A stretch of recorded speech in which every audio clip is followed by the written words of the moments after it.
All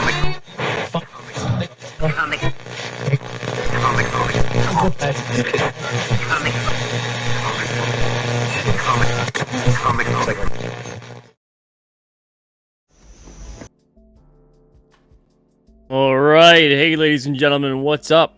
It is September 17th, Sunday. This is episode 72 of Comic Book Radio. I'm your host, Peter Cimetti, and tonight my guest is the one and only RAZöRFIST. RAZöRFIST. Should be a fun one. Before we get started, before we bring him on, before any of that stuff goes down, I want to say hello to those of you in the chat.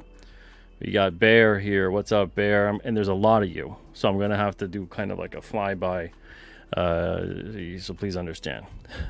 Peephole Circus, what's up? John Henry's here. Hey. Alexander, how's you doing? Thank you for being here. Bretsky the Great. Ara Galenian, what's up? Paulus Arts, hope you're doing well. Andy Go-Go is here. Huron, what's up, Huron? Andrew, oh, looks like we've got 2 super chats. Thank you, Andrew. I'm going to save these for when Razor's on the show, and then we can have him answer those for you. Citizen Ronan, what's up, Citizen? H.P. Lovecraft is here. H.P. Lovecraft, look at that. And cursing, no less. Mike TV Dub, what's up, Mike TV? What Geeks Do Network, hey, how's it going? Darth Josh is in the chat as well. So is Rose, hey, Rose. Total Blackout is here too. What's up, Total Blackout? Mighty Magic in the house. And I'm curious as well. I'm going to have to give Razor the heads up. You know, everyone gets one F-bomb if they want. If they want. They don't need to use it. We'll see. Grape Nuka-Cola, what's up? How you doing? Oh, thank you very much. I'm glad you're able to get that. Yeah, I was sorting through stuff in the storage unit the other day and found a pile of those. And look at that. It was from a convention from last year. And yeah, I'm glad you're able to snag one. Manny, how you doing? Hope you're doing good. David Smith in the house as well. Chuck Jose, hope you're doing well. Thank you for being here. Jake Blues. Also, we've got Uber B-Man. What's up? Xanth is here as well. Hope you're doing good tonight. Thank you for stopping by and being here with us. We got Wayne in the house. Hey, Wayne. Hope you're doing well. Dr. Mask's Retro Elixir. How's it going?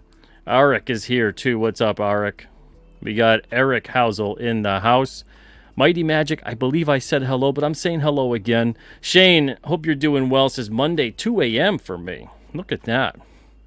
You're a trooper, Shane. You're a trooper. Death Metal Hero, what's up, buddy? Thank you for being here tonight.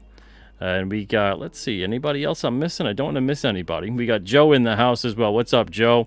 GM Steelhaven, what's up, GM? Says first time caller and listener. I hope you're a subscriber too. We got a lot of great shows on this channel.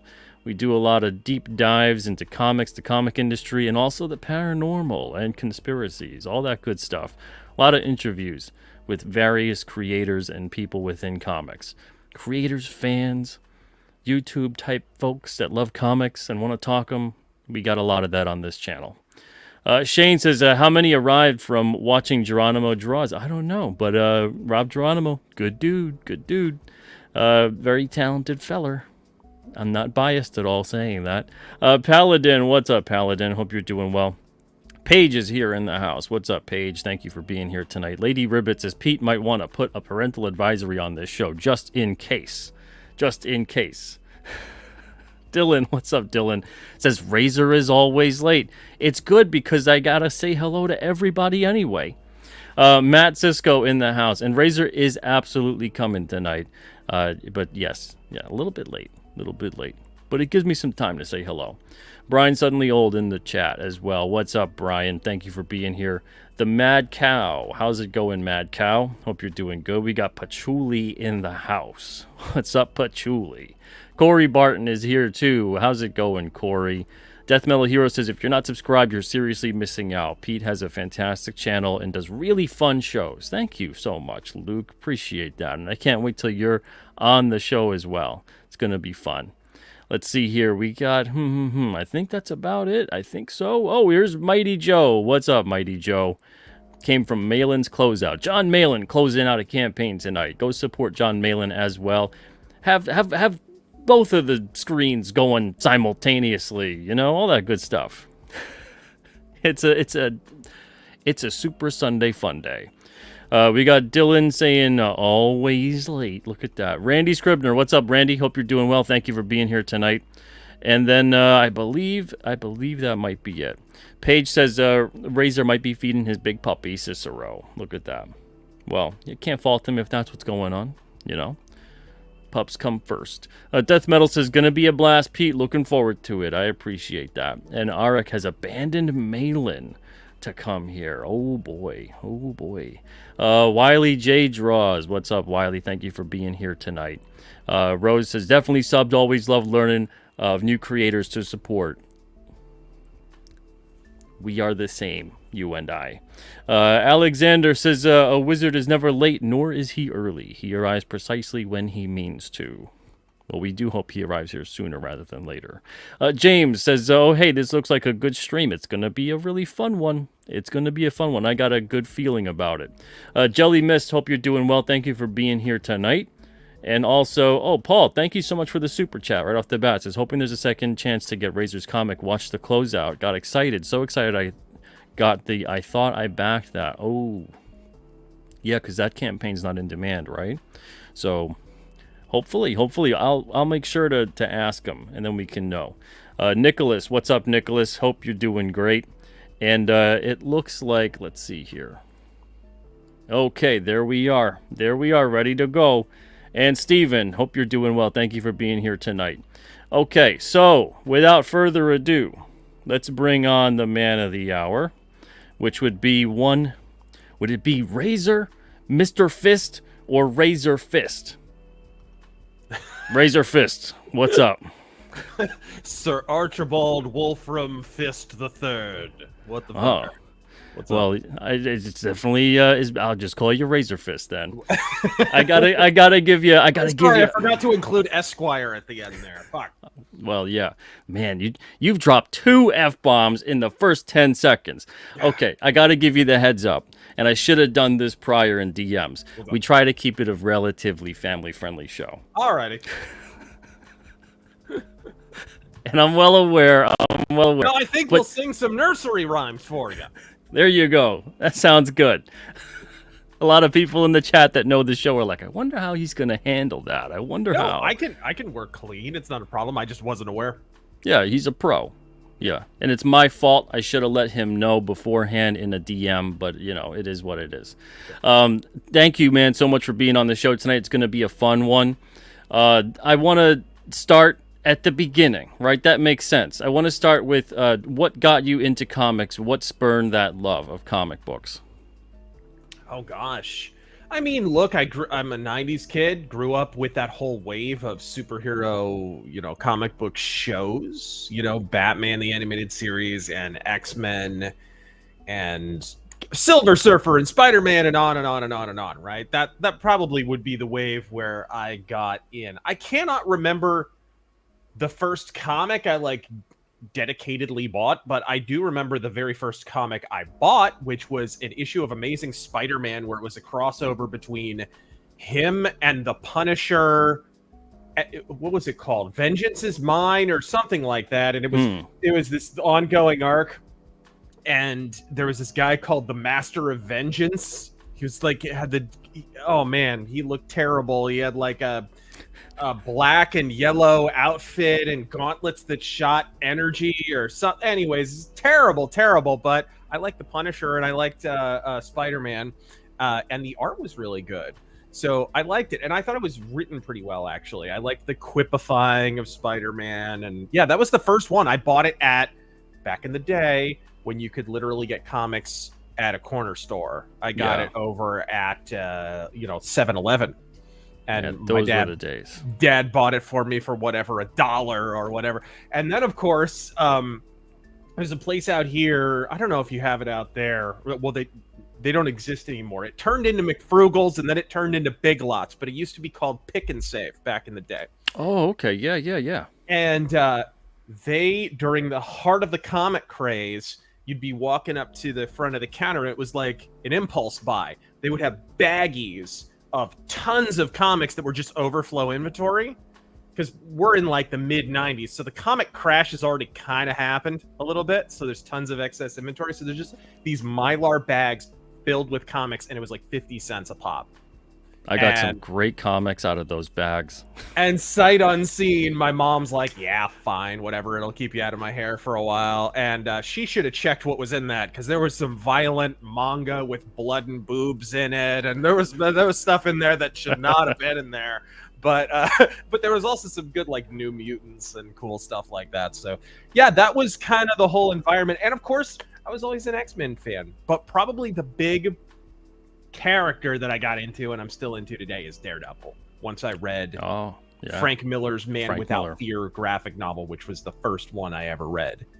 That kind of blew my mind. I had never read a graphic novel before, and that one happens to be one of the best one ever written. So it was like, okay, I was off to the races from that point. It really seemed like that era you couldn't go wrong with just about anything you picked up. It was going to be a future classic. And that's crazy. What a time. Holy smokes. I got into comics too around relatively the same sort of time with the same kind of creators. My first experiences were like McFarlane on Hulk, Silvestri on the X-Men, Buscema with my very first comic was Sal Buscema on Spectacular Spider-Man, and that was just a great time. Just a great time. Jim Aparo on Batman and everything else. Oh my Lord. But so for you, you're into comics, you're getting into them, you're enjoying the shows. It was a great time to be a comic fan and start getting into everything as well. When did it hit for you the urge to want to start creating? Was that at a young age, or was that at like later on? I literally did a comic book lemonade stand. I drew my own comics and bound them and sold them to my neighbors from my front yard when I was a little kid. They're probably flying around out there somewhere. Actually, I think what my neighbors did, because they were really nice, was they bought them from me, and then they on the quiet gave them back to my parents so that they would have them, right, for like scrapbooks and stuff. So they're probably around there somewhere. But I was fools. I learned how to draw. I learned how to draw from a really, really young age. So like 3, 4, I drew my first Ninja Turtles and stuff. Oh, that I should mention Ninja Turtles, by the way. Oh, Ninja Turtles, other massive comic book that I got into. I can't believe I forgot that, because that may have actually been the first. The first thing I ever drew was a Ninja Turtle. Same here, man. Same here, and all over the walls too. Oh yeah, same here. My parents were furious. I was drawing them and Wizard of Oz characters. I was always really into Wizard of Oz. So yeah, like Turtles and all that kind of stuff was I would draw little comics of that, little comics of X-Men. I used to have this big like a big roll, like a palette of paper. It's hard to explain. It was like a rolled up, like gigantic, almost like wallpaper. I know exactly. I had this paper. Same thing. And my parents got me a couple of those, and I would just make these giant murals of just superheroes fighting. Yeah, just like big collages. Yeah. Huge, like George Perez levels of nowhere near as good. But, you know, the effort was there. The old Phil Jimenez, George Perez. It looks like a bag of Skittles just exploded all over the page kind of thing. Yeah, it's like a Where's Waldo, but with comic book characters. I absolutely did that. It's good times. Good times. So moving forward into your love of comics, and you've been creating and making stories. You got the creator bug early as a kid, which I think is such an important aspect for just about anything when you're really passionate about it.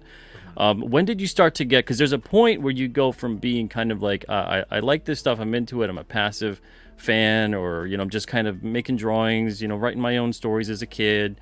When did you start really getting serious into the collection aspect? And especially for you, you're somewhat of like a historian as well. You're really into the history of it. You're really into, you're knowledgeable about creators and everything else. When did that really start taking over for you? It was really cool in early, I do a lot. I do a lot of volunteer work, and at this time, I was with a youth group at my church.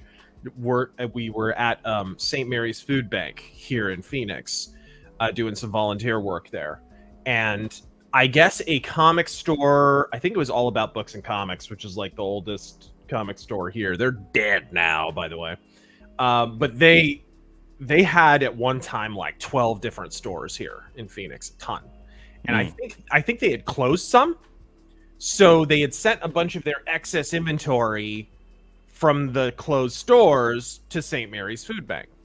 And it was our job to sort of sift out, okay, these are going to go to kids. They need to be age appropriate. So we had to sift out kind of the adulty stuff, not porn or anything, but like just stuff that has too much blood or just a little bit too adult, too much violence. So a lot of the graphic novels and stuff like that couldn't be in there. So we got to keep a lot of the adultish stuff because otherwise it's just going to be thrown out. And so everyone knew I was a comic book fan, and they kept putting stuff aside for me. And I wound up with a gigantic pile. And keep in mind, I had gotten out of, this is after Marvel's bankruptcy. This is like just as Marvel and DC are starting to get their thing back together. You know what I mean? They're starting to put the house back together in the early 2000s, barely. And I wind up with all these graphic novels, and I don't even know what I have. And I wind up with a complete history of Marvel Comics, hardcover. I wind up with Mobius graphic novels. I wind up with the first Bond Dessinée that I've ever owned. So I wind up with a bunch of European books, which winds up massively influencing my art and writing style. I wind up with a bunch of Dark Horse graphic novels, Nightbreed. I mean, it was just a grab bag. Sergio Argonia's Gru. Like, it was a grab bag of some of the best, like, just underrated graphic novels. And then there was mainstream Marvel stuff in there. There was like a, what are those called? Marvel Masterworks, where they print from the earliest. When they were kind of silverish and everything else. Yes, and Amazing Spider-Man, the first one. And Avengers, the first volume hardcover of that. Like, so I wind up with all this stuff because they're going to throw it out otherwise. And that becomes basically the basis of my graphic novel. How did that happen? Was it just stores going out of business? Yeah, it was local stores going out of business and donating their inventory to this food bank. Wow. And so it all the age appropriate stuff went to kids, and the slightly more adult, maybe teenager oriented stuff and up went to me and one other guy who took some stuff. But I was I was taking the lion's share of it because everybody knew I was a comic book fan. But I had done the only time I've worked at food banks before. I went to San Francisco and worked with like a Christian homeless charity out there, and never got a giant pallet of comics to take home. So that kind of provided the basis of my comic collection. That was where I got, the first volumes of Blueberry. Oh, wow. And I got, back in the day, I wound up with almost a complete collection of those. Those are worth their weight in gold now. And I wound up with a big stack of those. So, I lucked out on that one. It was fate intervening, honestly. I was already thinking about drawing my own comics. I already had a concept for like a cyberpunk comic and some different stuff that I was drawing. But, it was just really well timed. That's incredible, man. Yeah. That's like discovering treasure, just like the back lot. It is. That's incredible. Okay, so I'm trying to wrap my mind around what I would have done at that point in time. Right? I was just get like a wheelbarrow and dude, I hadn't. Well, we literally, my friend had a van, right? And we're teenagers at this point, like younger teenagers, but he was like the first one of my friends to get like a car, and so he had a van. And so we could just pile up. And so there's just stacks. It was like we looked like the Foot Clan stealing TVs at the beginning of the Ninja Turtles movie. Like yeah. But it was all comics. Holy crap. Yes.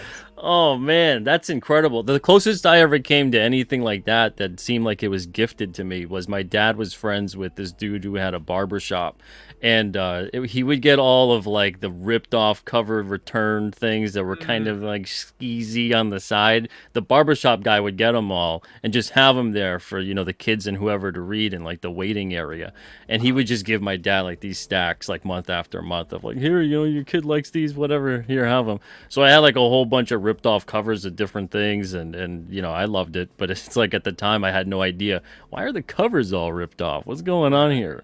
Right. But yeah, yeah, they that didn't was even bother fun. ripping off the covers. That was the cool part. I wound up with these intact graphic novels. It was neat. Incredible, man.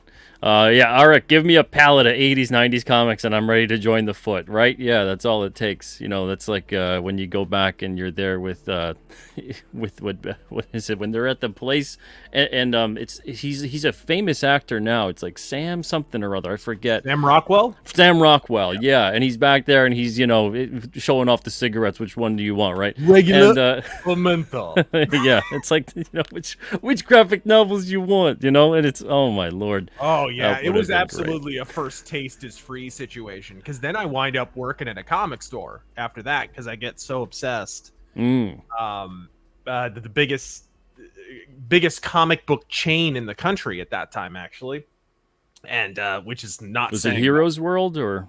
no. Atomic Comics is big. Oh, okay. Big place. They died several years ago. I think they're back, but it's kind of someone else's licensing the name, I think. But anyways, big chain that actually went around with a van to all the conventions all around. So I got to go to some of the conventions, comic conventions like New York Comic Con and San Diego Comic Con, because they would always be there and they'd have they would basically set up a booth using this van at every single comic book convention. But yeah, I wound up going there, and that's of course when I really got into like the history of, you know, Nice. of comics and started to build out my collection more. That's when I started collecting month to month on certain books. Man, oh man, taking me back. Yeah. Those are good days. So before I forget, actually, we do have a couple super chats, so we'll kind of do a quick little intermission here. Just running through them. Andrew McCarthy wants to know, Razor, what's with the Ultron? I'm guessing Ultron Shredder is what he's talking about. Utrom Shredder. Utrom. You Shredder? know, the Utroms from the old Ninja Turtles. Oh, okay. Well, even in the comic, they're called Utroms. In the 2003 cartoon, which is massively underrated and awesome, they had this big twist where, spoiler alert for anyone who hasn't watched it, the Shredder, Leonardo, is in this duel with Shredder. It's awesome. And Leonardo just goes for the gusto. He chops Shredder's head off. And then Shredder gets up, picks his head up off the ground, and walks off. And you're like, what was that? What did I just witness? What? And it turns out that Shredder is like a cyborg with a Utrom, with a Krang basically in his belly. Yeah. And that was the big twist of that particular series. It was kind of cool because in Turtles Volume 3, the comics, it was the cliffhanger of all cliffhangers. It's the last of these issues to be published before Peter Laird just stopped doing them. He still has the right to publish them, but he just stopped several years ago and never picked back up. One of the last cliffhangers was Leonardo goes to this like alternate dimension and runs into that Shredder. That Shredder ambushes him, and then cliffhanger. We never find out what happens between Leonardo and that Shredder. But yeah, I wasn't a big fan of it, but I mean, the thing is, you already had the previous cartoon series, and then later on you get the 2012 show. Turtles was kind of a grab bag. I feel like it's almost impossible to ruin the Turtles, because it's, no matter how bad your interpretation is, no matter how stupid or gimmicky the twist is, there's something better coming around. And if nothing else, you have the 1990 film, which is basically a comic perfect adaptation of the original books. So it's like, I feel like we're spoiled as Turtle fans. They're kind of unruinable. And boy, they've tried. They've tried. Oh yeah, they've been probably the most, I would think, forgiving and malleable of comic characters in terms of interpretation. Yeah. Because even when the bad ones come along, like you said, there's always there's a good one down there, or there's a good one that was so good that you're like, yeah, I'll just pick that up. Yeah, it's like every time you hear some bad Turtles news, people ask me to like weigh in on it, like I'm gonna rage or something, and it's like, you know, like, we got so much good stuff, and there's probably good stuff coming that I don't really care. Like Mutant Mayhem, who cares? I didn't really rant about it a whole lot. I didn't make a review of it because it's like, dude, this is just to keep toy licenses alive and stuff. Nobody really cares, and it sure enough, it's like it was in and out of theaters like grease lightning. Nobody cared, and it's gone now. And I think they're already announcing it on Blu-ray. You know, it's like, why freak out about it? Turtles is just kind of bulletproof. Yeah, it really is. Andrew's got another question. Wants to know your thoughts on the TMNT 2007 movie. Oh, I recommended it in my Enter the TMNT video. I love that movie. I think it's the second best of all the Turtle movies. Yeah, that's what I've heard from a lot of people too. Very, very under. I actually saw it in theaters, in one empty theater. That movie, undeserved flop. Very good movie, but it was, you have to understand, like, it was connected to nothing, right? The 1990 film had the momentum of the cartoon to propel it forward. Had some other things, you know, the comic book was still selling really well, like that helped that movie overperform. But like 2007, the 2003 show was like in its last extremity. There's nothing else really pushing it. The comics at that time were good. They're very underrated. Nobody talks about the Dreamwave Ninja Turtles comic that was out for a few years there. It had excellent art. It had really good stories. Peter Laird was directly involved in it, but nobody talks about it. It didn't last that long. That was the only comic being published at the time, and it was really irregular. And so it didn't have momentum behind it. It was just like this random Turtles movie that got thrown into theaters, and it was produced by Peter Laird. He took a direct hand in developing it. That's why it's so good. But it had nothing to prop it up and promote it. So yeah, I think that's why it failed. I think something too that and we didn't touch upon it yet, but I think this really helped the Ninja Turtles kind of be forever immortal, and it's the video games. Oh, they had some great games. Yeah. And Holy actually, smokes. that movie had a really good game with it. The 2003. Yeah, that's right. That was a good game, man. Yeah, really good games with the Turtles franchise. Dylan says, question for RAZöRFIST, when Sabaton? It's a meme. Okay. Thank you, Dylan. Yes. And let's see, Master Video Studios, thank you for the super chats. His thoughts on an official TMNT Daredevil crossover finally being announced. I didn't even hear that, actually. That's long overdue. Really? Let's be honest. Wow. The first issue of TMNT is already a Daredevil TMNT crossover. And I mean, they dedicate the issue to Miller and Kirby, so it's like, you know, it's right there. Yep. I love Daredevil. I love Ninja Turtles. I'm stoked. I'm just worried. A lot of times when these crossovers happen, for some reason, they get the B team. Hell, sometimes they get the Z team to do these things, and you're just like, what? The only exception is not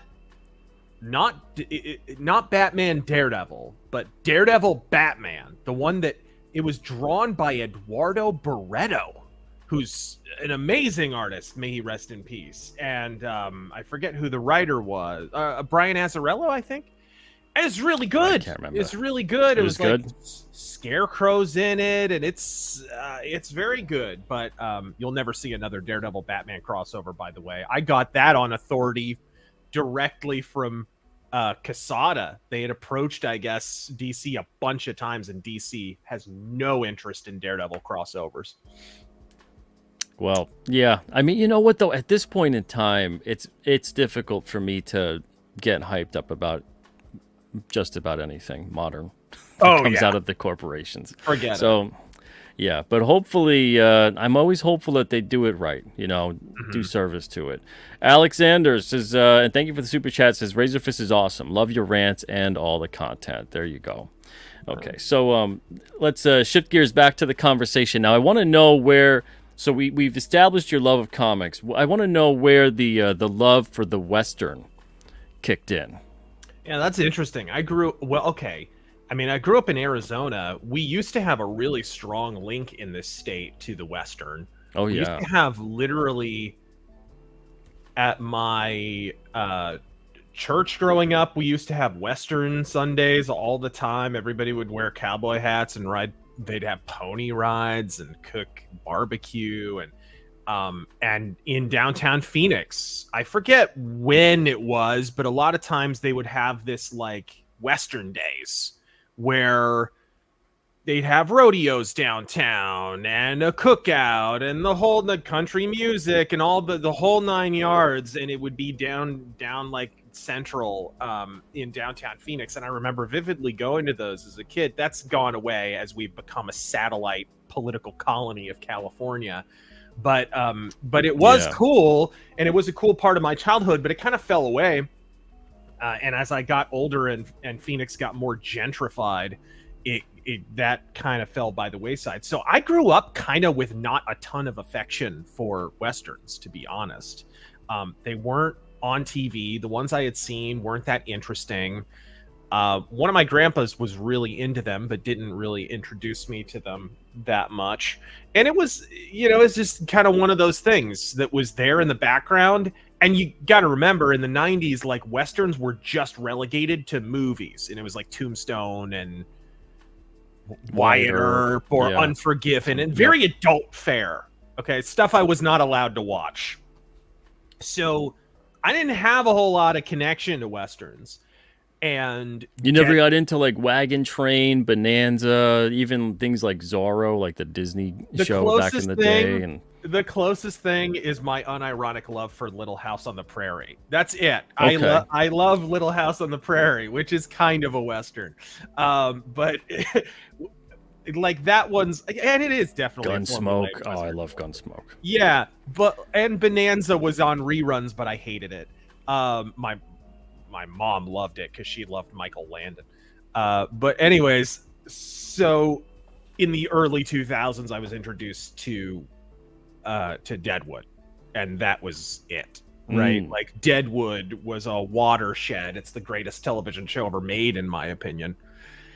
And I devoured that show, and luckily it was still on the air at the time, so I got to actually follow along with this incredible, historic, excellent show as it was originally airing. And then I noticed, probably due to the success of Deadwood, that there started to be a lot of Westerns starting to be greenlit, right? You got the 3:10 to Yuma movie, which I like, the remake. And you got that was a solid remake with Christian Bale, right? Yeah. I like that movie a lot. And there were like video games, right? I don't think Red Dead Revolver, for sure. I know that Red Dead Revolver was picked up by Rockstar in no small part due to the success of Deadwood. They rushed that. They grabbed it up from like Capcom, right? And then they rushed it out real quick because Deadwood had just hit. And they were like, they were like riding that Western wave. And then, of course, that leads to Red Dead Redemption. And, the whole history of video games is different if that doesn't happen. But around that same time, Gun and all that. And I was getting into all that, right? I was getting into all of that and working back and getting into the classic Westerns at the same time. Somewhere around this time, wasn't it like 07, 08, 09 something, on YouTube, whoever it is it Warner or whoever owns the rights to The Good, the Bad, and the Ugly, the Dollars trilogy. Oh, yeah. Released them all for free on streaming on YouTube. For free. And it was only for a brief time, but all three of those movies or whatever. And so I got to watch all of those. This was a while ago. And, you didn't have to do the whole rent or buy thing. This is long before that. Was it ad-supported, or was it just uninterrupted? I think it was uninterrupted. It was like for an anniversary or something, or something like that. It was like it was largesse. It was a rare example of corporate largesse, and so I got into that and just got into more like Westerns and whatever. Refamiliarized myself with Tombstone because I had seen it as a kid, and all that stuff kind of inculcated me back into Westerns. There was also a good Jonah Hex comic that was being made at the time, like 2006-ish. They rebooted Jonah Hex with Luke Ross doing the art, tracing the art. But really good comic, actually. Really good comic. And that was kind of another thing. But keep in mind, now I'm kind of dyed in the dung with Blueberry and French Yeah, westerns and yeah. stuff like that. So that's all drawing me into, getting into Blueberry and Durango and all these Franco-Belgian books that I had access to, but a lot of people didn't, because I just had this big stack of these these comics that I inherited from a volunteer experience. So. Man, oh man. So with the Western, and I saw someone mention RoboCop, and that reminds me that RoboCop is basically like a futuristic Western.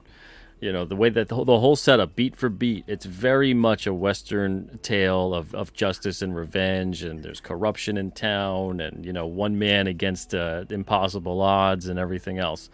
And even the whole drawback to the whole the thing with him and the gun, and it's because he's seeing, he reminds him of his son with the memory of the TV, and then the gun being, basically watching Cyberpunk Have Gun Will Travel. Yeah, exactly.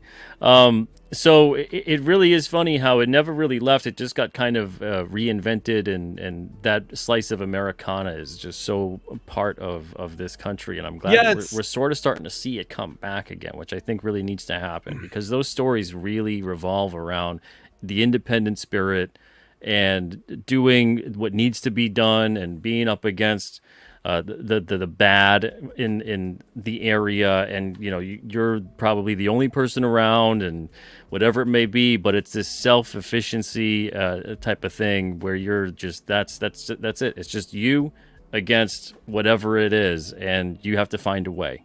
And I think we need a lot of that. That's inspirational stuff for people, and I think that's why we're probably seeing the advent of a bunch of it. And so I think what you're doing with your book is kind of timely with that, because it is hitting upon that kind of that it's getting a little bit ahead of it, because I really think this is coming around again, that kind of motif of that sense of individualism. And was that a conscious effort, or are you just feeling something within the zeitgeist? How did that go about with that book? So I came up with the concept of Ghost of the Badlands a long time ago. It was called something else, but it was the same idea. I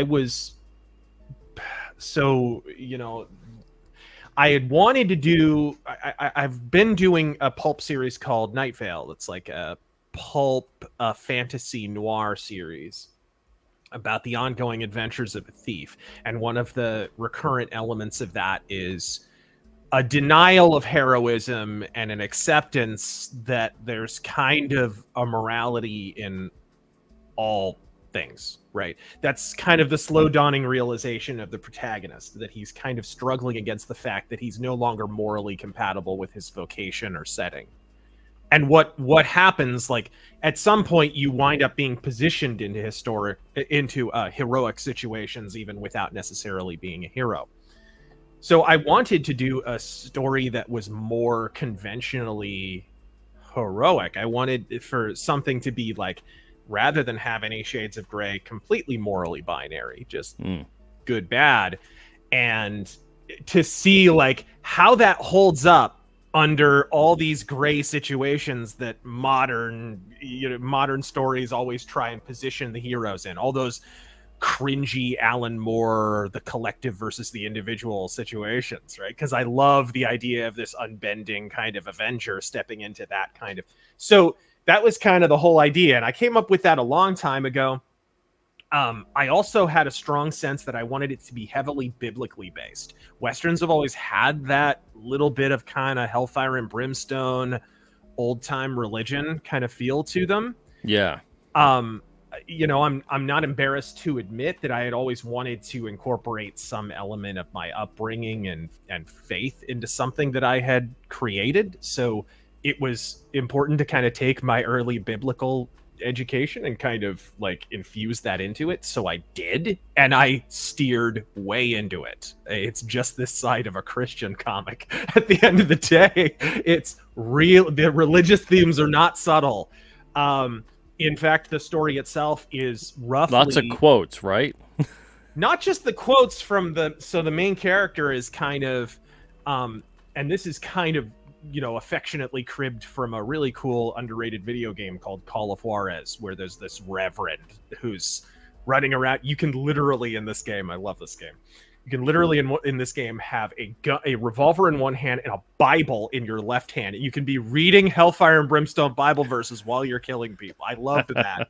I thought it was brilliant, and it's kind of an extension of Clint Eastwood Pale Rider, which is one of my favorite westerns of all time. You might be able to tell.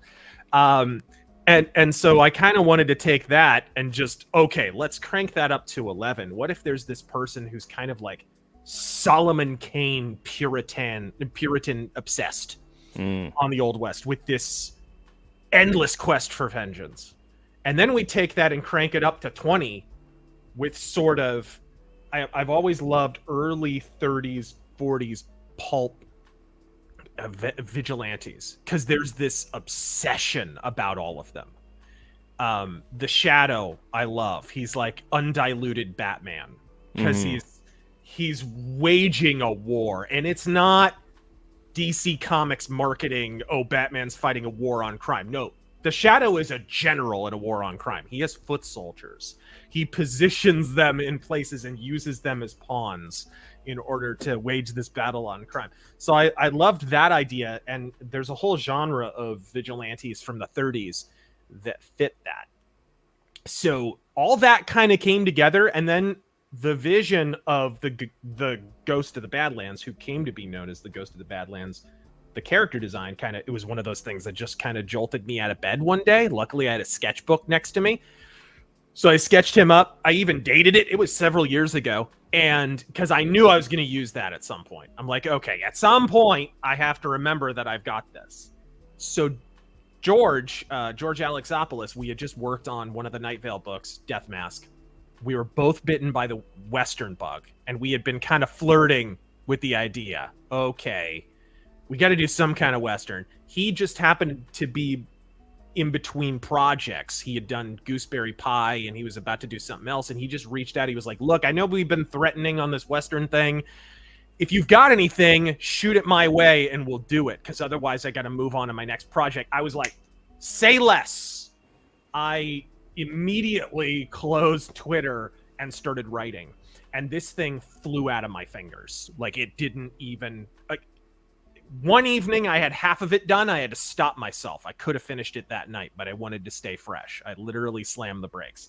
Next night, wrote the other half, and it just my fingers couldn't keep up with my brain. It was one of those things. Oh yeah, I know what that's like, man. I know what that's like. Yeah, and I've rarely had that, honestly. I've had moments while I've been writing books, but books are so much more involved than writing a comic. Comic scripts aren't quite as detailed. So you can't be quite as expeditious even if you're in the zone, you know what I mean?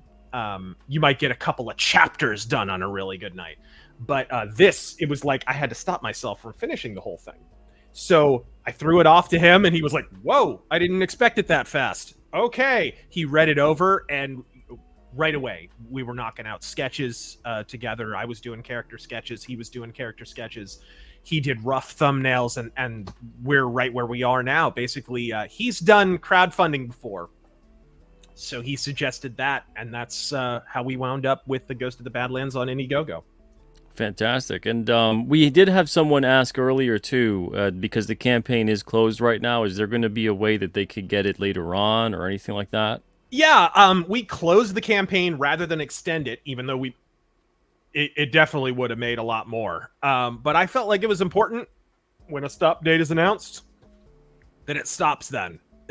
People know if you miss the boat, you miss the boat. When I say something's going to happen, it happens. So you can rely on our word. You can rely on our release date. Like, I felt like that was more important.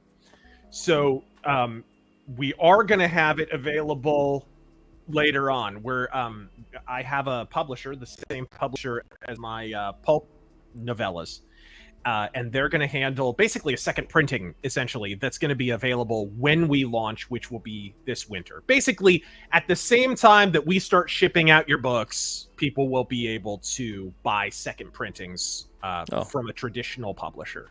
But it'll be a second printing. If you didn't get in on the Indiegogo, you don't get the first printing or any of the goodies that are involved in that. So, well, there you go. Anybody that was wondering about that, there's an answer for you.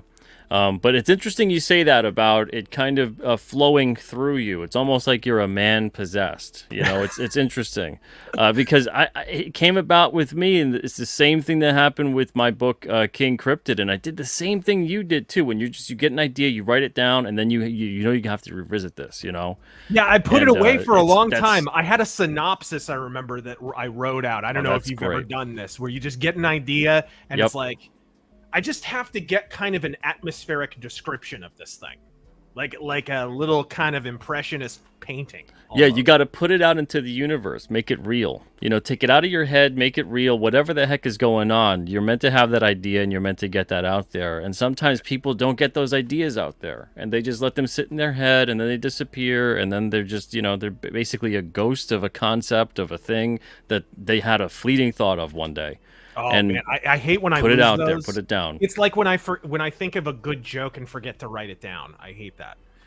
It's the same exact thing. So I wrote it down, and it had been sitting in a Word document forever, and it was just kind of more so just to get the feel of the thing.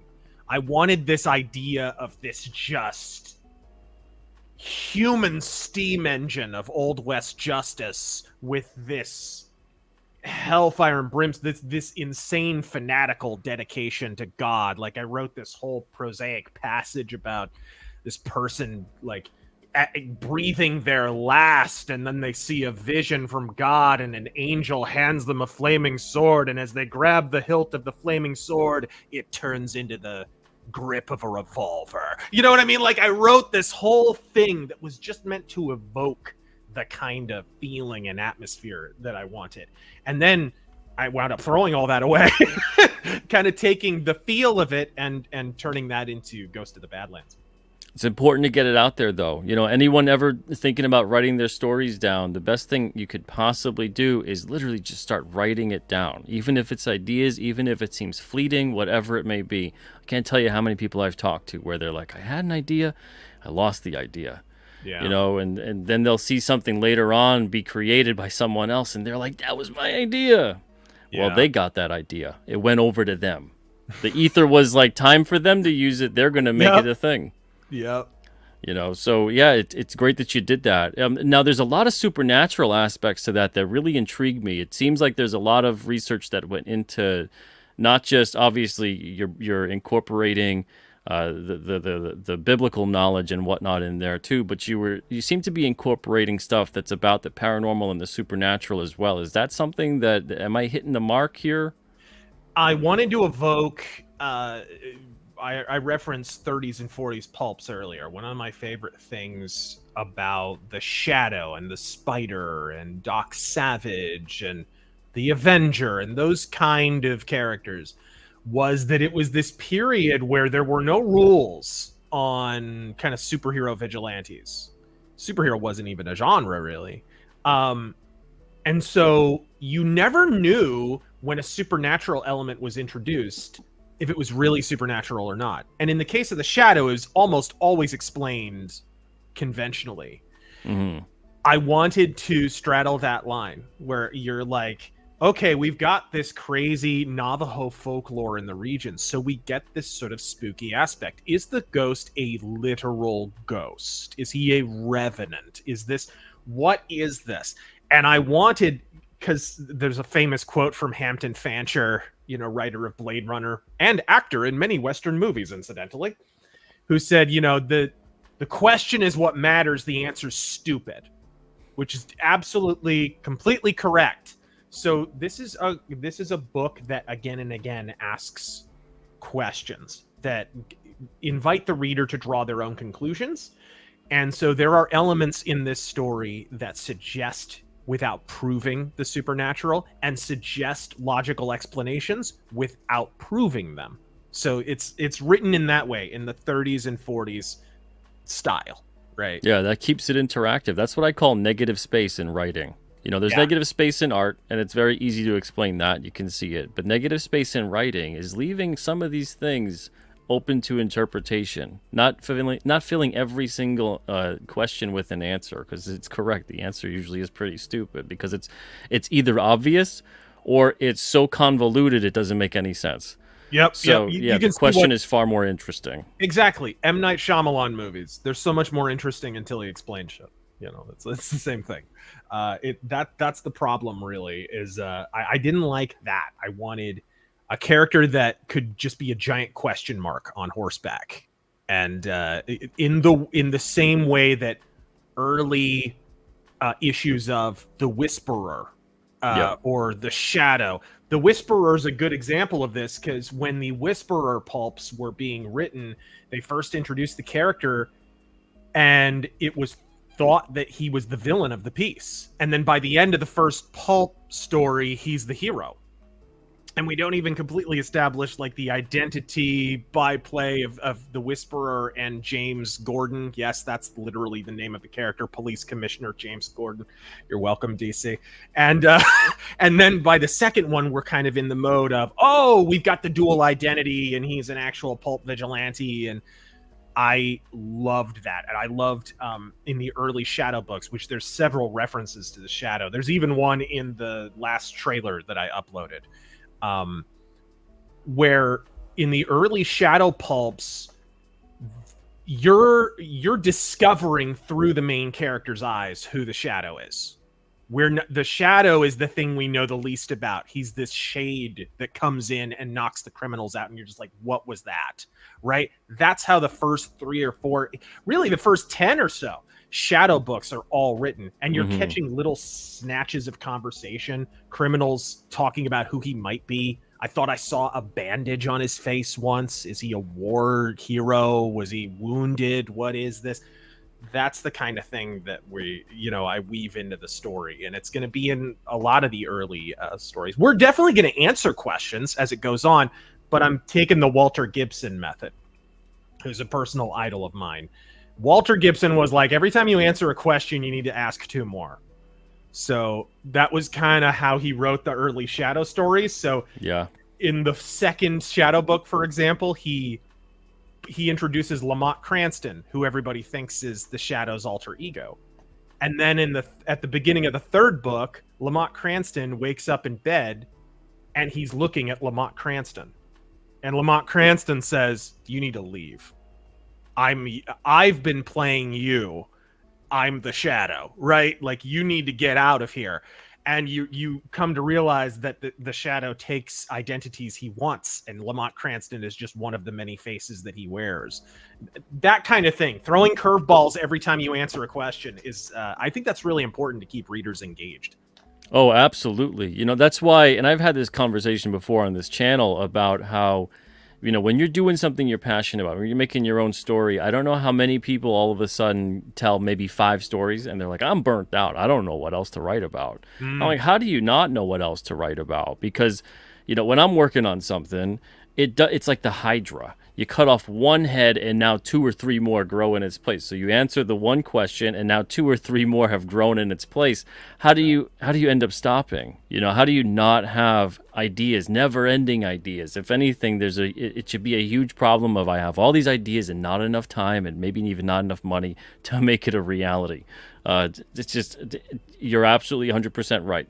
And that's what needs to happen with a lot of stories, where if you get to a point, I find, where you've answered everything and you feel like you've answered everything and you're the creator of it and you know these characters in this, or you should know these characters in this world.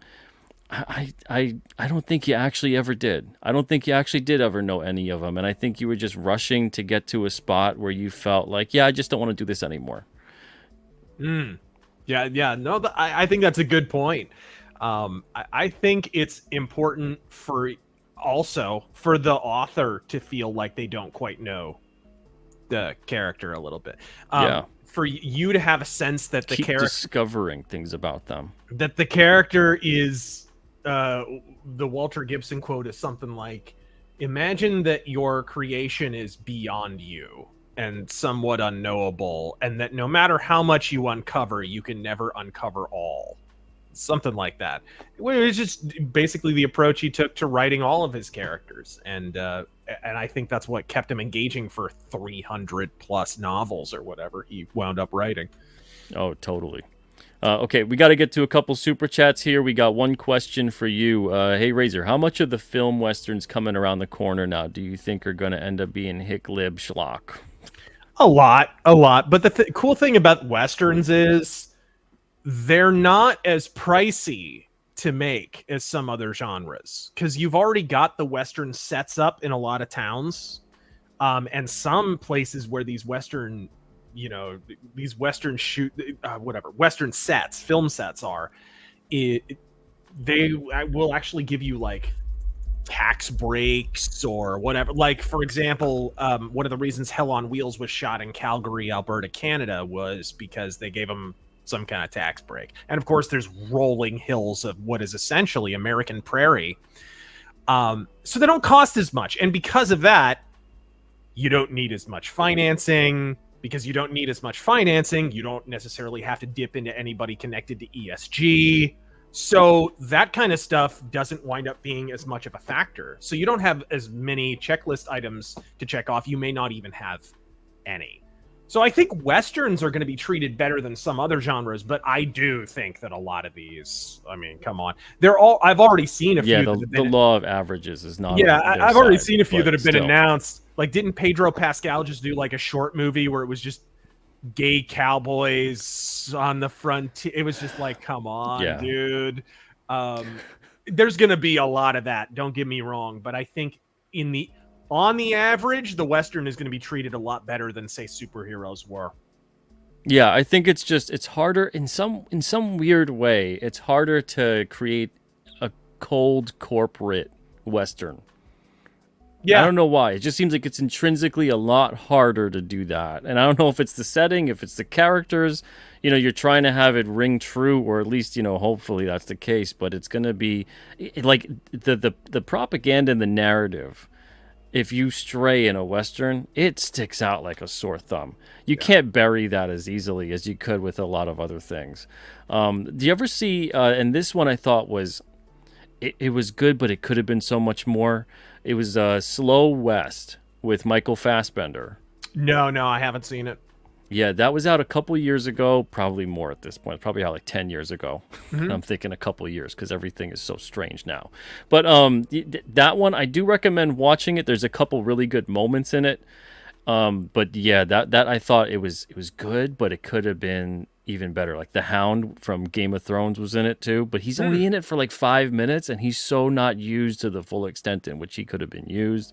And there was a couple other really good actors as well in it. But yeah. Well, gosh, look at The Salvation from a few years ago with Mads Mikkelsen and Ava Green were in that. And it's this great actors, really well made, beautiful film, marketing budget of $5.50. So nobody even knows this movie exists, right? But it's great. It doesn't have any of that kind of modern Hollywood wokery in it. It's just a really, really good movie. I see a lot of those being made. So I'm hopeful. The thing where I think a lot of the kind of ESG inclusion, McDonald's commercial nonsense is going to come from is the Taylor Sheridan shows, all these Yellowstone and its spin-offs, and there's going to be a lot of those. Although I am interested in Bass Reeves' Lawman, just because Bass Reeves is a cool story that hasn't been told enough.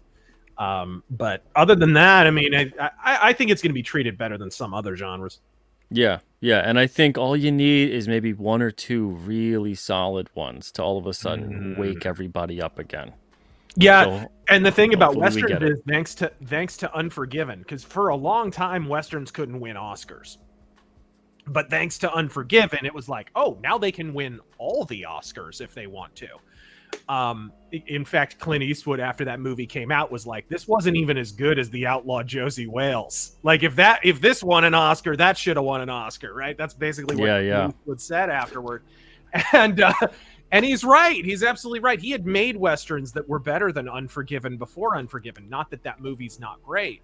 But now that kind of dam has broken, the cool thing about that is if you get a good western that comes out and winds up winning, Academy Awards and getting a lot of critical acclaim and then being massively successful, that definitely will kick off a big wave too. But I think they're coming At the end of this year, you're already starting to see the early stages of that. At the end of this year and early next year is when this wave is going to hit. And it's kind of crazy to be in this position where we are right ahead of it, right? Our comic is going to drop right in the heart of that.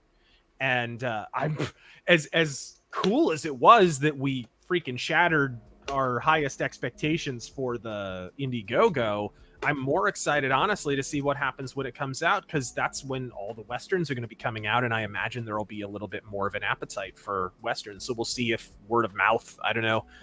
Yeah, it should just have want some more, legs. I want more people to check it out, because I think it's a cool, it's comic I would want to read.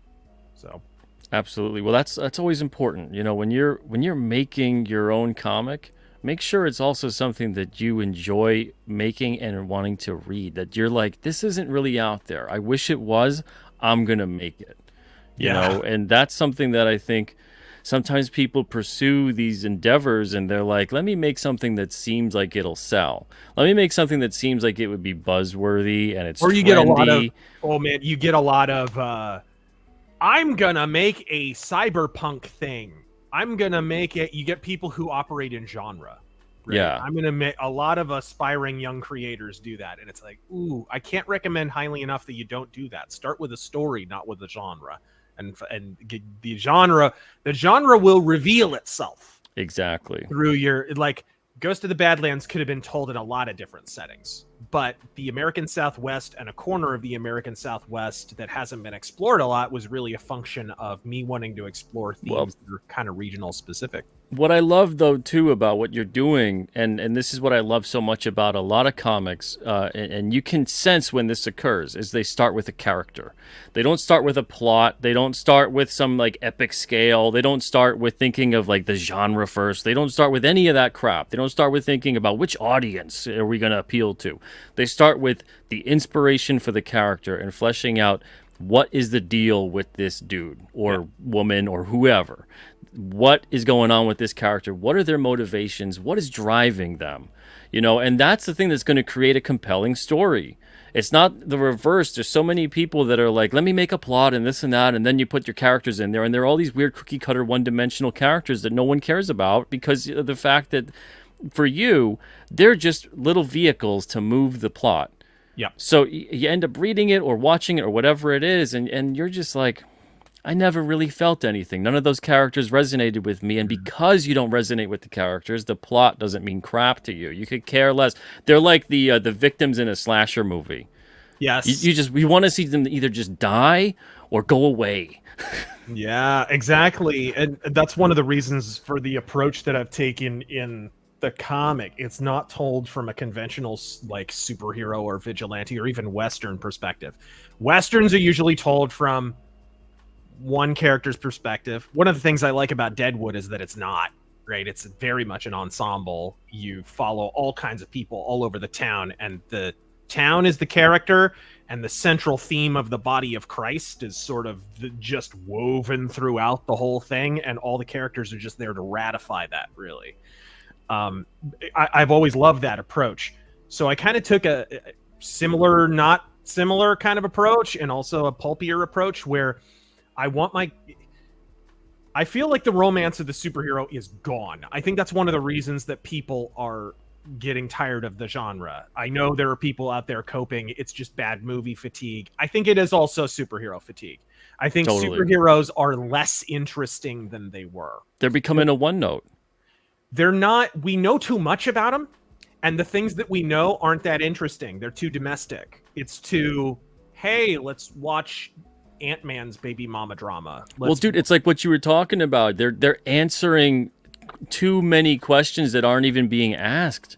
Mm-hmm. Instead of posing that mystery factor, you know, which makes superheroes compelling on top of obviously the heroics. Yeah, and I feel like Batman was way more interesting in the 40s when you didn't know as much about him, and as you built up, oh, he's got Robin and he's got Batgirl and he's got this whole, he got way less interesting.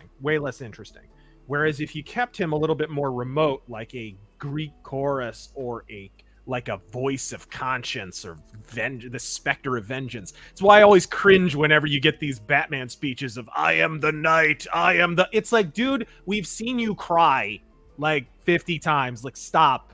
This isn't working. You're not elemental anymore. You're not a symbol. You're just a dude in spandex.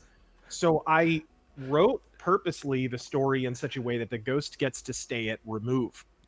And the emotional surrogates are the missionaries, which is totally a borrowed device from pulp characters like the Spider and the Shadow and Secret Agent X and Ghost Super Detective and stuff like that, where, you know, the Shadow is this remote kind of calculating figure who kind of is putting all together. You don't know how much he knows. You don't know quite like how ahead of the game he is, but it's kind of Sherlock Holmesian in the sense that you sense he's putting it all together or has it more figured out than the major players.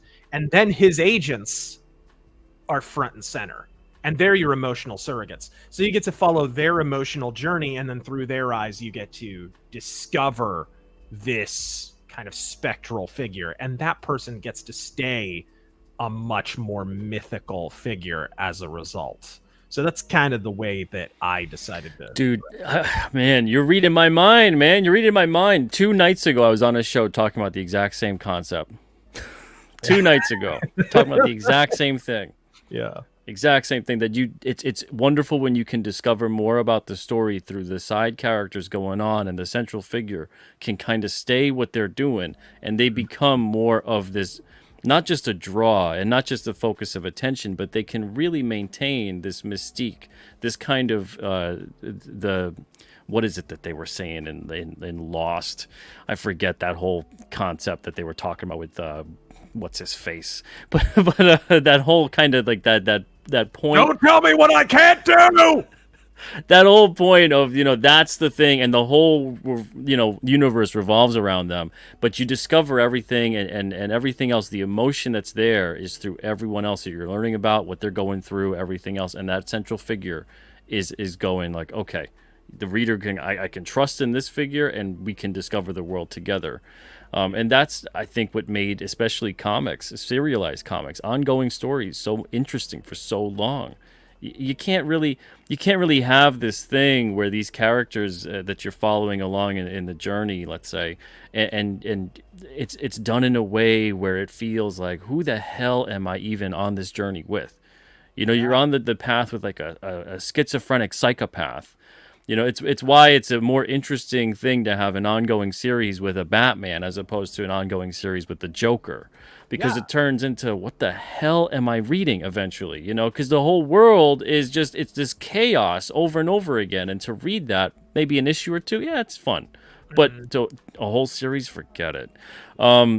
Before I continue, because we do have a couple super chats to get to, I want to know, can you go for an hour and a half, 20 more minutes? Yeah, that's fine. Okay, great.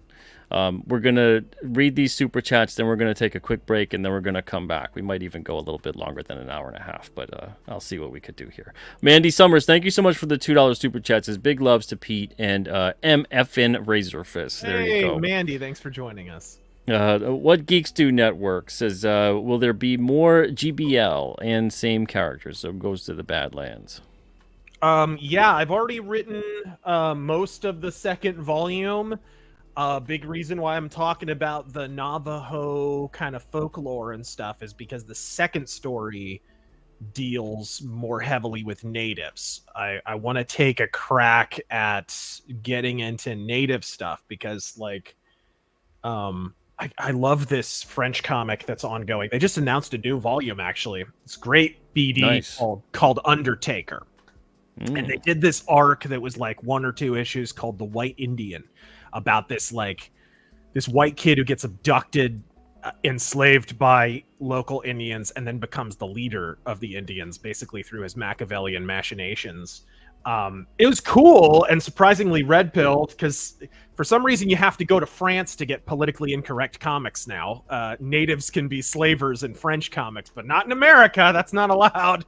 So it was cool, but it didn't hit home, right? Like, I remember reading it and thinking it was the weakest of the stories in Undertaker. And I was like, ooh, if I took a crack at something like that, I think I could do it better.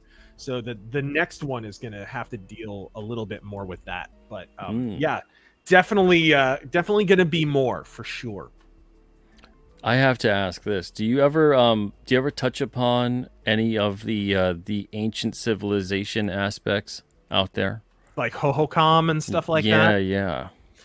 Not yet. Any But skinwalker stuff too? that definitely is that's part of Navajo and Hopi folklore. So yeah, for sure that gets touched on. Yes, absolutely. That's my wheelhouse. Yeah. Dr. Mask, thank you for the super chat, brothers. Says Hail Pete and RAZöRFIST. Razor, thanks for the recommendations. Watch the Tate series. Oh, have you seen Tate, man? I have not. Okay, if you like old black and white westerns, dude, it was a really quick watch because it was just 30-minute episodes and it only lasted one season. It was a replacement show, and it was a huge inspiration for my comic because the story that I was talking about, how there's a proxy hero that you kind of discover that goes through, and in my story, it's a one-armed gunfighter. It's a guy who loses his arm basically as a result of him being a dirtbag. And he kind of has to redeem himself over the course of the story. So he's lost an arm, one-armed gunfighter. So that's the premise of the show. It's this guy who basically lost the use of his left arm in the Civil War, and so now he's this one-armed bounty hunter. It was way ahead of its time. It's very downbeat and kind of it's a cool show. It's by this Harry Julian Fink, who also did Dirty Harry and Have Gun Will Travel and whatever. Cool show, and it stars David McLean, the Marlboro Man. He's the main character. So the Marlboro Man was in a Western, and it's, man, underrated, but it's only one season, so I highly recommend it. I gotta check it out. Asks thoughts on any old Western radio shows and says, will Iced Earth rise again? I have listened to quite a bit of Gunsmoke, which I like. Although after you watch or listen to enough Gunsmoke, you wonder how the main character's left arm is not like a giant mass of scar tissue. Like, he got shot in the shoulder so many times. At least like 17 or 18 times. I love Hollywood logic, how like there's no arteries in there, you couldn't possibly bleed out or die. Yeah, it's always a clean wound, just gotta patch them up. Amazing. So but I love Gunsmoke, and Have Gun Will Travel is great too on radio. Awesome. And let's see, we got another one here from Matthew Hammond. Thank you, Matthew. Says, will we see more Western video games as they will not have to license books, as they're focusing on history or novels that are in the public domain? That's a pretty good question. I would imagine yes, but... It's weird. It's like Red Dead Redemption was a huge hit. Gun was a huge hit back in 2005. It sold a bunch of copies. One of... what is it, Neversoft or Ravensoft? I forget what their name was, but one of their biggest hits. And Red Dead 2 is one of the highest selling video games of all time and had the fastest selling launch in the history of entertainment. And yet, it's like nobody else wants to make Western games. It's bizarre. You would think somebody would have jumped on this. Because, look, after GTA came out, there were a bunch of GTA clones that came out. Yep. But Red Dead, for whatever reason, there have not been a bunch of Red Dead clones. And I don't know why, because last I checked on the sales for Red Dead 2, it was like 40 million. And that was a long time ago. I'm sure it's a lot higher than that now. 40 million sales is nothing at all to sneeze at. So somebody's got to get on that. Imagine them making a Grand Theft Auto, but it had to do with being back in the Old West. Yeah. Right? Oh, I mean, that's basically what Red Dead is. But, like, yeah, it's like more like if that franchise would kind of do this older, you know, you're stealing a horse. You're beating the saloon girls. You're doing, you know, you can absolutely do that in Red Dead. You got the feds on you. You know, you're doing too much. Red Dead 2, you got to play it. Oh man, Uber, thank you so much. Says, I'd love to see a modern version of the 1947 B&L Batman serials with modern production values. Wow, stripped down to costume and vehicles with a noir mystery. You know, they kind of do that with don't they do Batman radio dramas now? They kind of do that. a little bit. Interesting. I've Yeah, heard I'm those not are good. I've heard those are very good. Yeah? I'm not aware of those. I gotta check those out. They're brand new. They just started doing them in the last 3-4 years, and Wow. they're kind of old timey. They're pinching more than a little bit of the shadow on that one, but I've heard they're supposed to be really good. Andrew, thank you for the super chats. His thoughts on the Turtles Forever movie with 03 plus 87. I don't know which version I saw, but I saw it a long time ago and I loved it. That's a cool one. I don't know if you've seen that, but it's like all the versions of the Ninja Turtles wind up crossing over, and then including like the original Eastman and Laird comic book turtles come in, and they're in black and white, and they're all cringing, and they're all, oh, we've got to kill Shredder, right? Like they're all murderous. It's great. It's great. And then of course the 87 cartoon turtles come in, and they're like, where's our blimp? Where are we going? We gotta jump in. We gotta get our pizza shooters and go. Like, it's great. It's great. Oh man, that sounds good. By the way, they did a modern version of that, kind of a remake in the 2012 show. They had another crossover like that, kind of Turtles Forever, and it was really good too. Man, oh man. Brian, thank you so much, man. Says Pete, I'm officially a legendary all-star. Hail Alterna. Yeah, we've got membership plans on the Alterna site right now, and thank you very much, Brian, for that. Holy smokes, brother. All right, so we're going to take a quick break, just about a minute or so. You're watching Comic Book Radio. This is episode 72. My guest tonight is RAZöRFIST. I'm your host, Peter Cimetti. We're going to be right back. 1 minute. Don't go anywhere. We're going to show a trailer that makes sense with tonight's guest. You're probably aware. But everybody, check it out. 1 minute. We'll be right back. See ya.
Welcome back. So now the second half, not second half, but we're gonna have a conversation about this.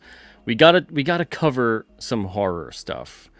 So you're incorporating horror elements into your story too, which leads me to believe that you may be interested in that as well. So let's talk about that now. As far as getting into horror, there's horror comics, there's horror movies, all kinds of stuff like that. What is your wheelhouse as far as horror goes? I love original Gothic horror novels of the late 19th century. I love Frankenstein. Can't go wrong. I love Phantom of the Opera. Phantom of the Opera is my favorite.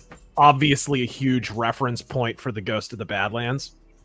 It's essentially a benign Phantom of the Opera in the Old West.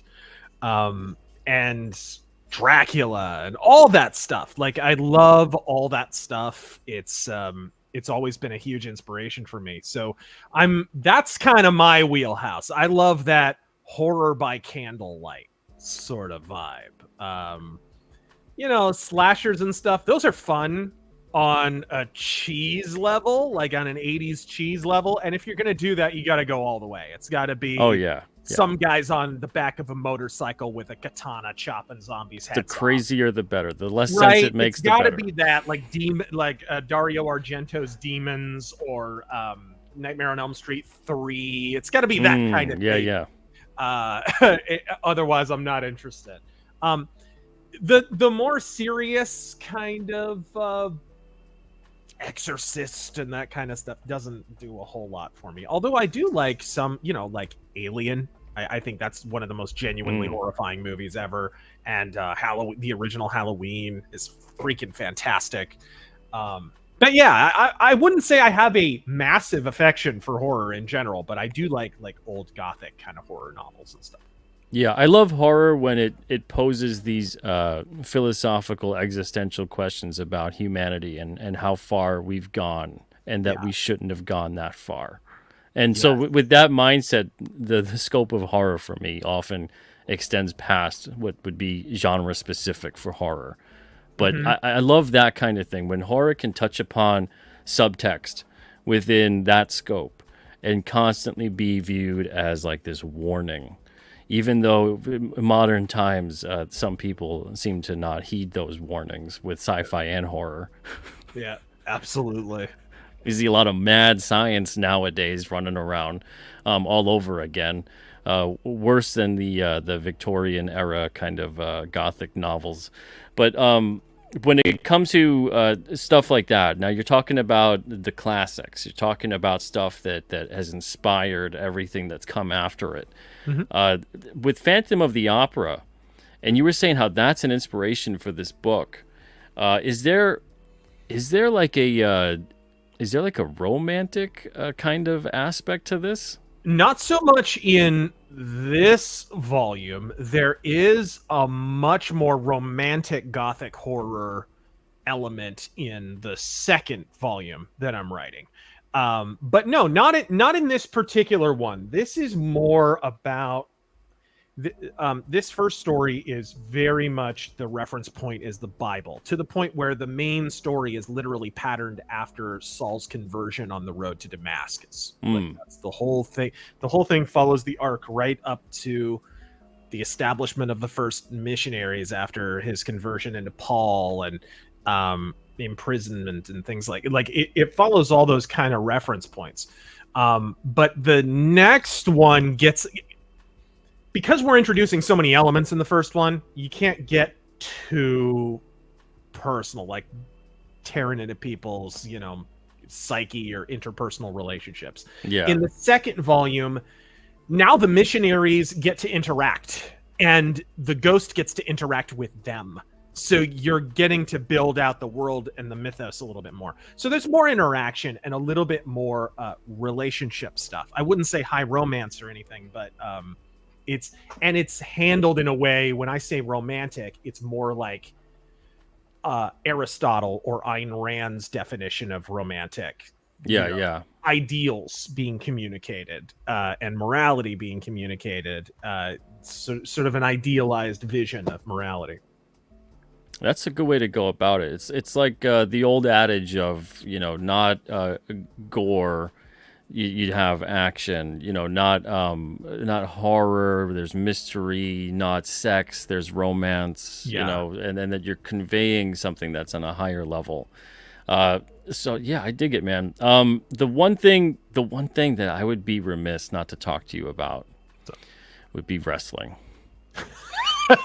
Are you sure? What's up? All right, you got it. And I don't want to talk about modern wrestling. I want to talk about the heyday. Oh yes. I mean, even the whole thing you've lifted from Bret the Hitman Hart. You got the excellence of elocution going on, right? Explain that to me. How'd you get into wrestling? What was it like for you? What was it all about? Because I'm big in the heyday. I got into it in the 90s as a kid. I was a huge Ultimate Warrior mark. Hulk Hogan was all right, but Ultimate Warrior was my dude. I love those crazy, like, basically comic book character kind of gimmicks. Yeah. Then moving into the mid-90s with Goldust was one of my absolute favorites, and Undertaker, and then later Kane, and all that stuff.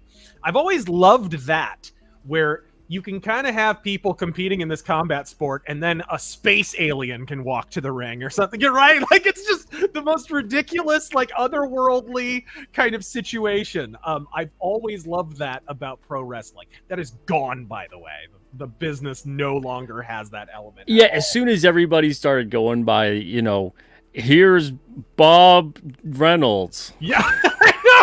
First name, last name, black boots, black trunks. Boy, okay. What an original development. Gosh. Yeah. This is great. Putting the entire crowd in a sleeper, for crying out loud.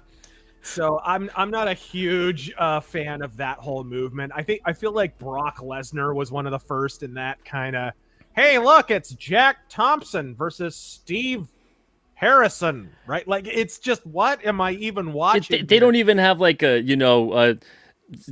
middle type name, like it's not even like Steve the sledgehammer, you know what I mean? It's not even, it's just like it's just some guy's name.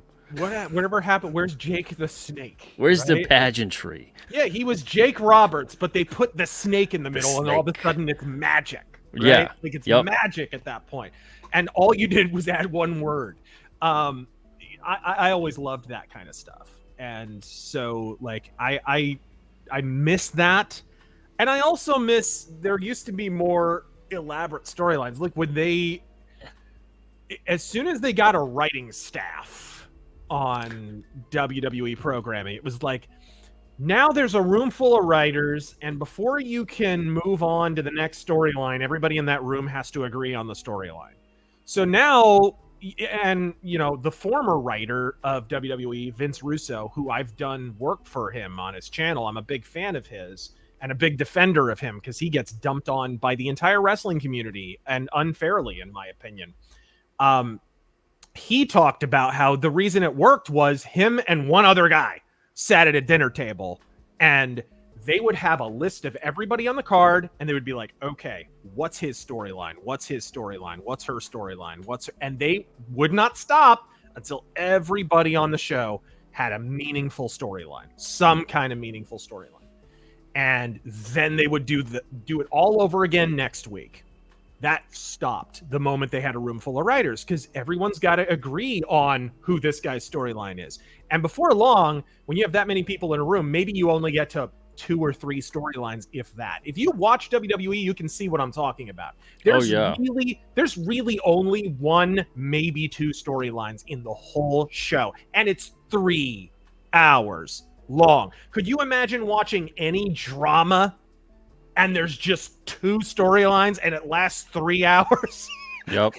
Do you think you could extend, like if 24 were still airing and you only had 2 plot lines, do you think it could sustain 3 hours a week? No, it absolutely could not. Especially if between all the plots, you had these plotting, multi-segment, flip-flop and fly Cirque du Soleil routine matches that basically are just the workers hand-jiving the other workers backstage. They go, oh, look at the move he did. Look at the move he did. It's like, yeah, and it drew $2.50. Who cares?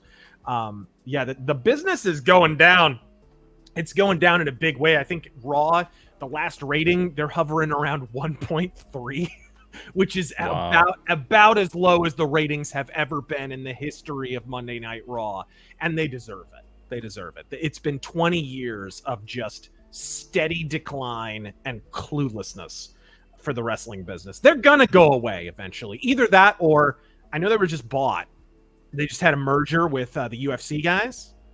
Yep. And I'm wondering if one of 2 things is going to happen. Either they're eventually going to fold because you can't sustain ratings this low for this long, or they're going to bring their own people in, fire everybody, and be like, all right, we got to tighten up this ship. We got to fix all of this because 20 years of diminishing returns, this is coming to a swift halt. I'm thinking that's probably what's going to happen here. So this is going to be a really interesting couple of years. You ever notice the parallels that run between the corporate comic industry and professional wrestling? Yes. It's funny. There is a ton of parallels between WWE and like Hollywood and television production and comic books. And yeah, absolutely. The nepotism, constantly keeping people out.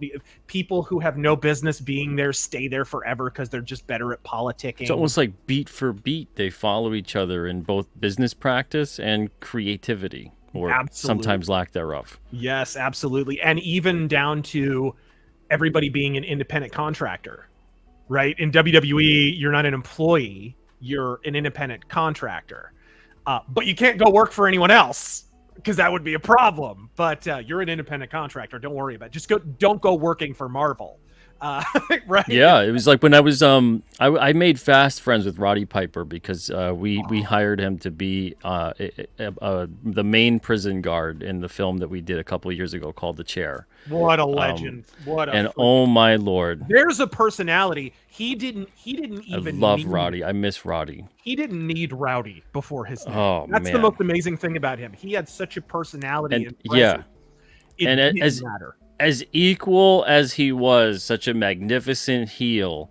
I gotta tell you, getting to know him as a human being, holy crap! One of the greatest people I had ever known in my life, and I only got to really be friends with him for about 2 years. But he would even comment about how they didn't want him to be in They Live. Like McMahon was pissed about that. They always got mad about that. They did the same thing to Jesse Ventura when he wanted to be in Predator. Yeah, And yeah, Jesse Ventura basically sat there and did the mental math, and he was like, I do this movie. I'm suddenly a movie star. I'm going to be in a Schwarzenegger film. Or I can be an announcer and make a lot less and make McMahon happy. He's like, screw that. I'm going to go make Predator. yeah. Because I'll break my contract. I'm an independent contractor. Sorry. So he went and did that. Went from strength to strength. Went on to, eventually bankroll that popularity into becoming the governor of Minnesota, a terrible governor, but still the governor of Minnesota. And then he winds up being so famous now that Vince McMahon has to come crawling back to him. Vince McMahon has to call him up and go, hey, could you be the referee in this SummerSlam main event in 1999, please? And he's like, I'll think it over, Vince. And that's a great Ventura. There's a great story that Russo told me about. Russo was the main writer at that time. He wrote the storyline where Jesse was going to be the guest referee there. And he's like, the funniest thing I've ever seen in my life was Jesse Ventura going to WWF to be the guest referee at that SummerSlam and him sitting there backstage with a cigar, and Vince McMahon hates smoking, bans it backstage. But Jesse Ventura, he's got screw you money, right? He's the governor. Vince McMahon had to beg him to come back, and he's just sitting here right in Vince McMahon's face, just blowing smoke right in his face, like, oh yeah, I think maybe I'll do that, maybe I won't. That's all right, Vince. Whatever. It was just genius. Basically, Ventura had his homecoming. He got to basically stick McMahon's nose in it, and not many people can say that. Holy smokes! Yeah, man, it was. Getting to know Roddy was great because he was the only actor on the film too. This dude calling me up, going, I have an idea for the character, but I want to put it past you first because I want to do this out of respect because this is your thing. And I'm like, Roddy Piper wants my permission? So it's like he's talking to me about ideas for the character and all these other things too, and he's like, because when I used to do, I was on They Live, or when I was ever, doing promos or whatever else, he's like, we had to improvise a lot of this stuff. He's like, a lot of different stuff. I have a whole notebook, and I would show John Carpenter during They Live about all my ideas for lines and everything. He's like, but I always make sure it's cool with the person because it's their thing. I respect it. And I'm like, all right, So he had all these different ideas for the character, and we'd eventually start talking about whatever else, and we'd have these 1 to 2 hour long conversations about just various things. He'd pick my brain about, how did I get into comics? How did I get into creating? He would talk about his upbringing. He would talk about getting into wrestling as a kid. He would talk about how it saved his life and how much the fans meant to him.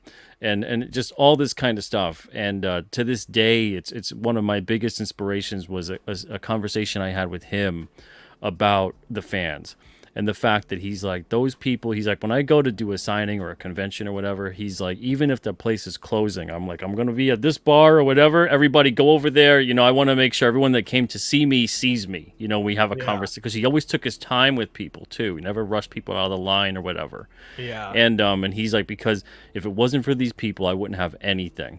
So I owe it to them. Yeah. And I've never forgotten that. The dude was so great and gone way, way too soon. Yeah, speaking of which, one of the best, maybe the best WrestleMania moment was, because I'm a huge Goldust mark, the backlot brawl with Roddy Piper and Goldust, where they did the O.J. Simpson parody. freaking Goldust. They fight in the back lot. Goldust hits Rowdy Roddy Piper with a car. Yeah, Piper, that was Piper has broken ankles. Yep. Rowdy Roddy Piper punches Goldust in the head so hard he breaks his knuckles. Right? And then Piper drives off, Goldust follows him, and then Rowdy Roddy Piper drove off in a white Ford Bronco. and they wind up showing the OJ footage. Oh man, it was genius. It was absolutely genius. One of the all-time classic WrestleMania moments of all time, dude. Oh, totally. Yeah. Roddy just gave his all and more. You know, the dude's like, he's hobbling along, he's got something broken, and he's still going in there, and he's just trying his best to just shrug it off, you know. Oh yeah, and at that time, I think Piper's ankles had been fused or something like that. Like he had a really messed up pair of ankles, and he still did that match. And that's a street fight. That's very, very physical. But you know, you're in there with a pro like Dustin Rhodes, who's gonna freaking take care of you anyways. But it was, dude, freaking classic. And then at the end, Rowdy Roddy Piper rips off Goldust's suit and he's wearing women's lingerie underneath. Just pure genius, dude. Pure genius. Just incredible. But yeah, and going back to what you're talking about too, with the writing staff and everything else, talking to Roddy about it, how most of what they were doing was they had an idea and then they improvised with it in the ring or in the promos. They'd come up with all their own stuff, and some of the wrestlers really dreaded that kind of stuff. But Roddy was talking about how much he had so much fun with doing the promos, and just, you know, he had like the gift of gab, so it was easy for him. And I mean, that's probably why he even got the whole Piper's Pit thing going. I can't even imagine nowadays, man. His voice would be so needed because of the fact that when he did that whole podcast too and brought over Piper's Pit to that, such a great dude. I miss him. Yeah, Dusty Rhodes was similar in that way, where he could talk 50,000 people into a building with nothing. They could give him nothing ahead of time, and he just, now listen, baby, you don't understand what it's been like being a son of a plumber. Right, and he'd just go off for 45 minutes, and by the end, you'd be ready to follow this man to war, right? Like, same exact thing. Oh, man, incredible. Yeah, Paul. Yeah, Piper's Pit when he blasted the coconut off of Snooker's head. Yeah, man. Oh, boy. Good grief. But yeah, that's the thing with Roddy. Roddy was like, he was such a good dude, and there was so many different times when and he talked to me about that too. He's like, I felt really bad later, and he's like, I'm trying to see if he's okay, but he's like, get out of my face. He's like, I was in the moment, you know. Right. But oh my lord, oh man. So man, I gotta say, this was a great conversation. I don't want to keep you longer than I already have. I told you it'd be an hour. It's an hour and 40 at this point. But it's been a wonderful, wonderful night with you, man. Awesome conversation. It's been a pleasure. And everybody in the chat, thank you guys as well. This has been just a fantastic show.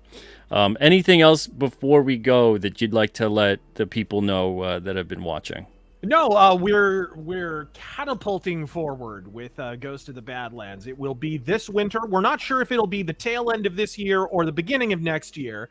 At the very latest, it would be probably January, February of next year. But it's looking at the rate that it's going, it's probably going to be done before the end of the year. We'll see. But definitely winter of this coming winter. So at the end of the day, that's when it's going to come out. And we will also, of course, have a second printing available through Arcaven once that happens. So if you want to pick that up, it'll probably have a different cover or something if you're a collector and care about that kind of completionist stuff. Awesome. But thanks for having me, man. I love talking about Westerns and I love talking about comics. So I was a pig in slop. Yeah, man, no problem. It was a blast, and I'd love to eventually have you back on. Anytime you want to come on to promote your book or anything else you want to talk about, I am more than happy to have you back on, man. I'm very simpatico with you on a lot of these different things. Whether you want to talk about writing, comics, whatever it may be, you just hang out. It's cool.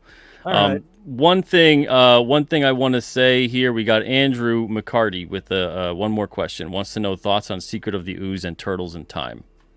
I I am not. I mean, the first movie holds up insanely well. Like, it's not just the best Turtles movie, it's one of the best and most faithful comic book adaptations ever made.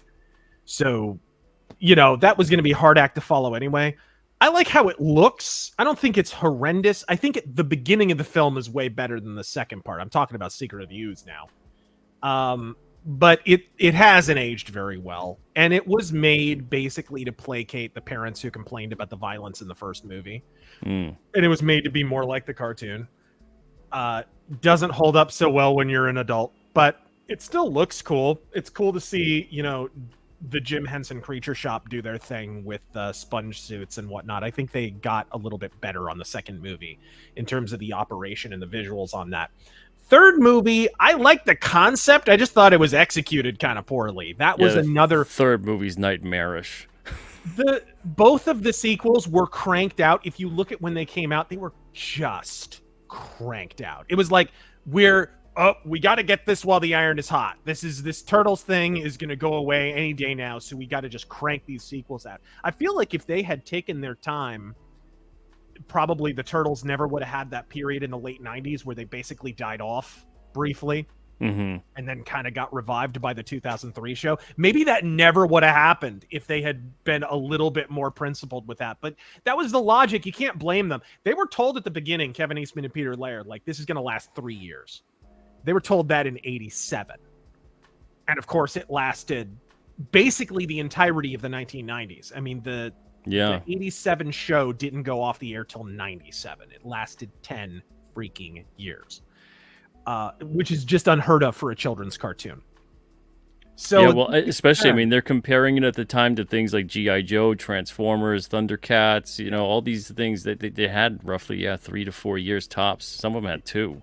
Yeah, Turtles, it turned out, was going to be one of the most enduring properties that there is. They just had no idea that it was. I think the thing that keeps it evergreen is the 4 personality archetypes. If they had never landed on that in the original comics, if they had never recognized, okay, if we're going to keep drawing this comic, we're going to have to make the 4 Turtles distinct, and they're going to have to represent the 4 major personality archetypes.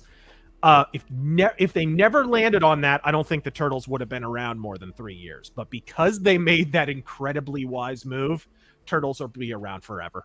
I agree. Yeah, they have that true brother dynamic. Yep. With that, 100%. All right, everybody, thank you guys so much.